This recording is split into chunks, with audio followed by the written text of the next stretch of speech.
Now, it's Autism Awareness Month, and according to the Office for National Statistics, 2,300 people in Portsmouth have the condition, with more men diagnosed than women. Unemployment amongst this group is a major concern, but the city is leading the way when it comes to supporting employers with an award-winning Autism Centre of Employment at the University of Portsmouth. With more, here's Talika Pandey.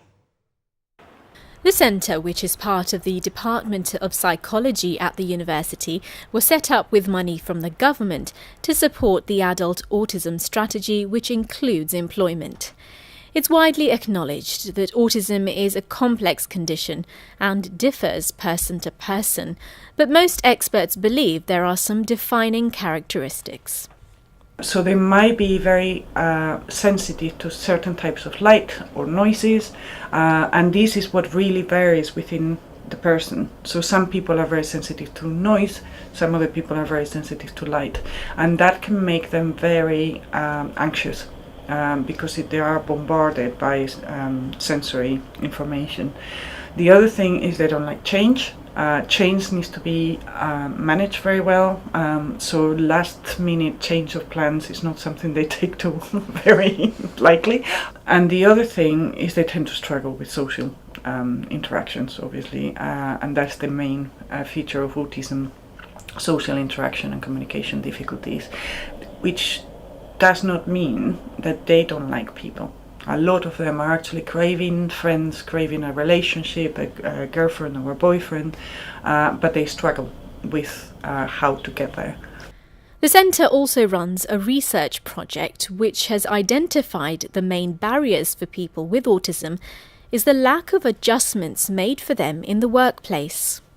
So what tends to happen in autism is they might get a job, but they don't keep it for long, and that is usually because employers do not make the right adjustments. So rather than just giving generic "this is autism," what we tell employers is this is your employee and these are the adjustments they need that are very specific to them, and the recommendations we give are always very cheap.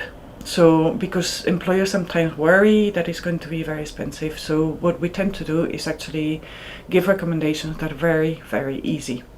Think like either place the person in a quiet zone or allow them to wear headphones, which is really kind of very cheap, or change the lighting. Sometimes some people with autism have problems with fluorescent lighting, so just put a desk lamp instead.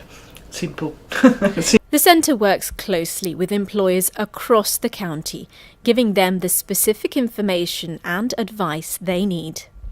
The majority of employers have been actually within the university because we work with, at the moment we work with the high end of the spectrum, so people with autism without learning disabilities, and they're very suited to the work that the university does.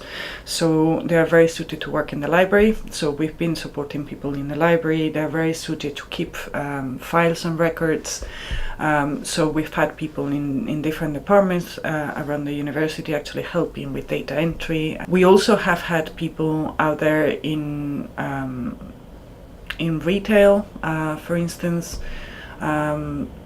because some of them really want to help people, so they like all this customer help. Other people really like keeping, stocks, and they're very good at it. And one, for example, has discovered a new way of actually keeping stock because apparently there was a glitch in the system. And the work done by Dr. Lopez and her team has not gone unnoticed, as it was recognised by the National Autistic Society for outstanding adult services.